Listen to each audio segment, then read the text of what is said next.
what I teach in our food and sport model is called clear, congruent health science.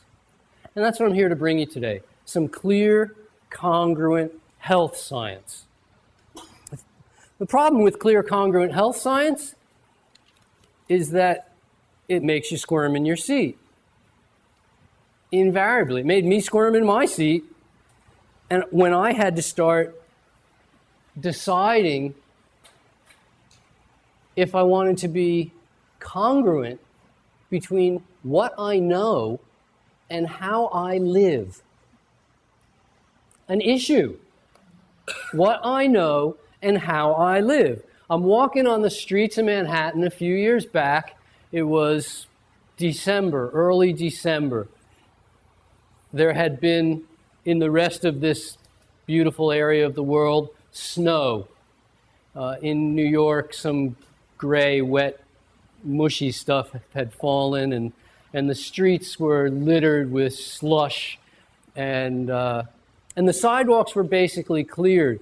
But when you stepped off the curb, you had to look where you were going because there was lots of slush, lots of puddles, and I got to an intersection at the same time as the lady in front of me got to an intersection, and she's wielding a stick. Right? She's got a white stick. She's as blind as a bat. And so I took her elbow and said, "Here, let me help you, because you're about to step like off Niagara Falls into the slush." And I helped her across 3 or 4 blocks. Finally, we had our conversation. "Where are you going?" "She's going to the bank." I go, "You're going to the bank?" "Yeah, they have to cash a check for me." I go, "Okay, I've been around a little bit. I've been to England and Australia, and their currency is in different sizes. But our currency is all the same size. I'm just fascinated. How does this lady actually tell a 1 from a 5, from a 10, from a 20, from a 50, from a 100? You know how she tells? You know how blind people tell currency? Smell. They just believe whoever told them, whatever they get told. This is a 5, this is a 10. Here's my money, please take the correct change. Well, it's okay if you have that kind of blind faith, or do you just push the lady into the slush? You got to live incongruent with what you know and who you wish to become. I remember when I was 7 or 8 years old, I honestly don't remember which, but we went to Asbury Park. My sister and I went to Asbury Park. I'm sure my parents took us and dropped us off. Back in those days, you could do such a thing. And what we were doing is we were going to an ice skating rink. And there was a big enclosed ice skating rink, and we went to go ice skating. They're going to pick us up in a couple hours.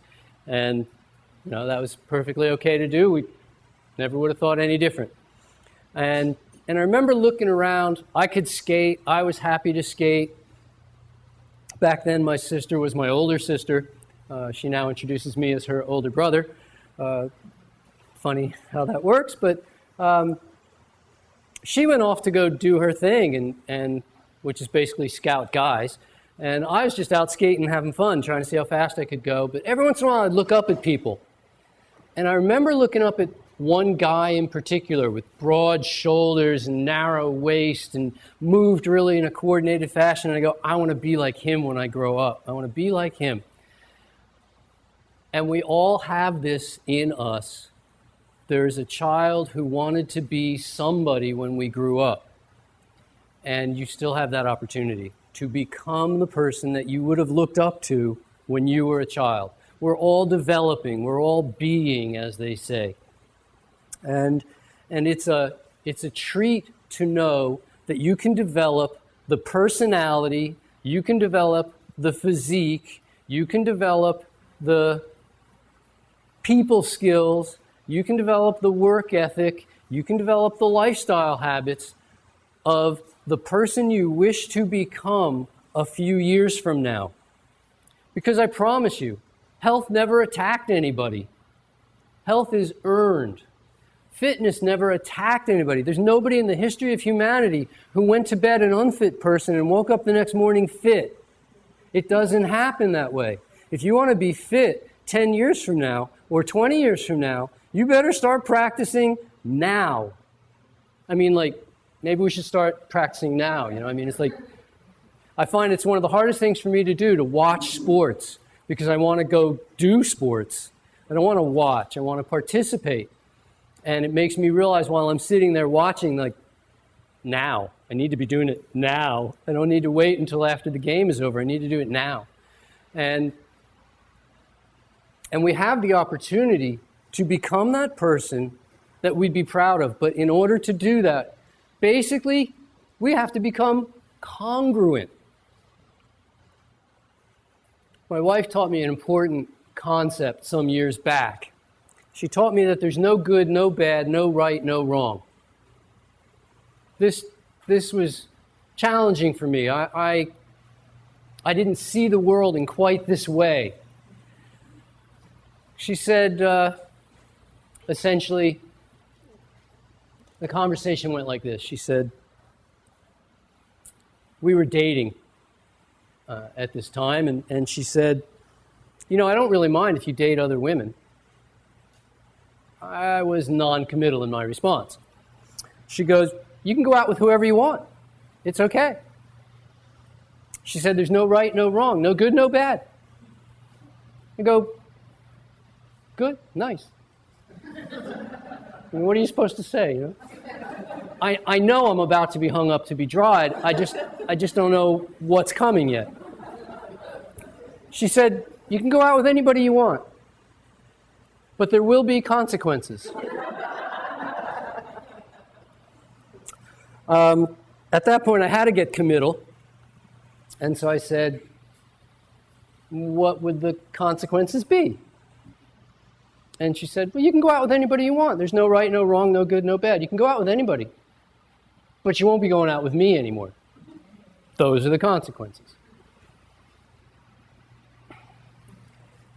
She helped me bridge a gap in understanding that I am in a relationship with myself all the time. It's the one that I can't get free from. It's the age-old story of the man wearing the mask to work so that all of his coworkers see a man in a mask and they don't really see him. And when he leaves work, he takes the mask off because he doesn't need that mask anymore.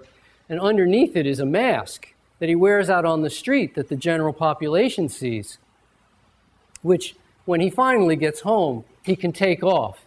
And underneath it is the mask that he shows to his family and his friends. And not until he goes to bed does he take that mask off. And finally, in the mirror, does he see the mask that he shows himself. I wanted to get past that mask down to me. I wanted to start to be congruent with me, to be able to say that what I know and how I live are actually closely enough aligned. Not that I'm a perfect guy. I've had plenty of interactions that I'm not thrilled about or proud of, and I remember them, and my family remembers them. And some members of my family judge me on my past errors, and some support me for what I do, and I'm sure all have family.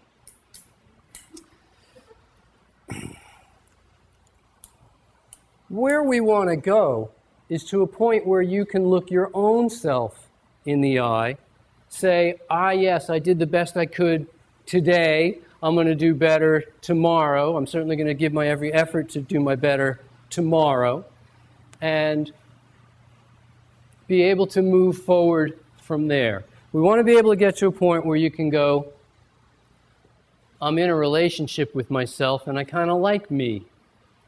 I can trust me.